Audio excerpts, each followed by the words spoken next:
Didi kan no. Dwumadie bi ayidi bi ayemra. Anamo obetuo asema obeka krata abetwire. Unim se krata ba akopɛ bi kosa yenti edinko afiase. Ana meboa. Wano asem ba akopɛ obeka no ebetimi do akɔwie afiase. Ti lawyer for itu bi afo se. Unu obi kohyia kɔ yenhyehyɛ ya. Edi krata bi aba sesan a ensanyansa. Munu ya dintini ya ikasa. Mpempi so no wonje wo ha no ya felo ya kohyia ba bi mo se mensa krata na invest for once adentino obi a person for lawyer na wasakrata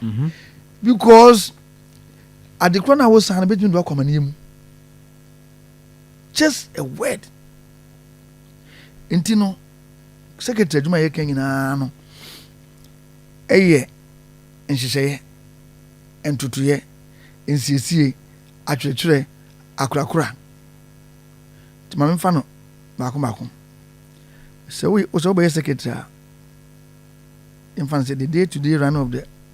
party no office no e shewonsa chairman there o ceremony ayo minia party bia was structures ya idi adwuma structures ni na emra na yedi hyehyeye apart from constitution kura bo party bia ho ba no e wo ma guidelines so ba sade we be yem mfa san hyehyeye we na adwuma enti wo secretary no wo nti ase na be ma ade na san yakɔ fama mo bia de adwuma enti no kuro ni se wonya lawyer de a ni ma bi wo no ma nti ase no nua edin enti right from the onset no enhye a edit party ni bibia ya mra na edit hyehyeye enti wo na wo te office wo no a wo be hesa antotoye na ma atia kɔ fam ama obi a gini de so de adwuma etosum ye no secretary enkratatwe secretary bia ba na se yi anu a anu yi no nyema wo de bekomu no nyina no betumanya nsusanso party so enti se wo lawyer de wo be ka de ama ne be ba no wo lawyer no de wonim se we ye kan sia na be yi enti wo batene enema ma nyema sisi ani na sabi o ye sama party a na ye hwelo ya de abra no na se me timbia se na veni e be gina pepe me se memra na magikrata na decisions bi won so a ye be take a lawyer wo mu a o so we de mo yin se a implications se ne ba ko wi on se party for ma o de nsem kokko gina no ya na ye decision bi na se intention bi officer ya buotia na e ma obi so kokko to usually about to bring internal elections o se say na esesen kai ya anye ne sei mi de mi gite du ba bia ya na se obi nko bi timra bi ase e de bibi tu no kwa mu ma obi ate ne wase e ba sa nipa no kwa no o mo ni timu person de asem no kwa kokot ana meboa because wa ma na humra no wa cheche ni mama na te ase ama de adwuma in every setup no there should be a lawyer wo ho no mo a obetene mo nsem kan yemu mo decision taking mu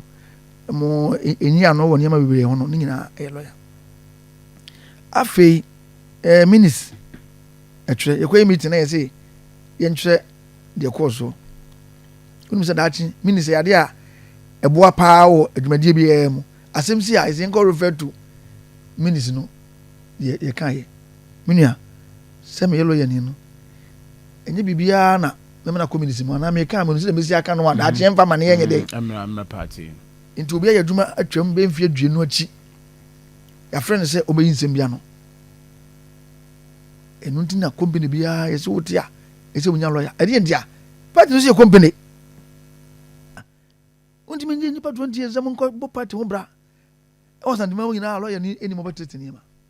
ta chance mti impo communication ensem bia ba na edu ba bia be hia se e be ya no as secretary no unim de ya yina abetum de aboa ama ya kan se mun kan se ani fi hon mo a party mabi esore se omo wo haw na esese esiesia munu ase yina de mara na tutu nyina e lawyer for juma na me case ni kra de man ye sungun se me advantage ba ko so nse me kira de che ndi atwetwe no so sa e be kan lawyer de no ana mezo area of specialization ye brofokasa secretary juma Ghana house bi no brofokasa na die bibia me kira de me adwuma yɛ mu nyinaa almost 20 years na me ɔkyerɛkyerɛ ni my last place of ɛyɛ primary college sɛ wonim saa mehyɛ brɔfo wɔ primary college 14 years nti yɛ lawyer and a teacher yɛ a mebɛyɛ secretary na ɛhyɛ sɛ mesa kasa communication adwuma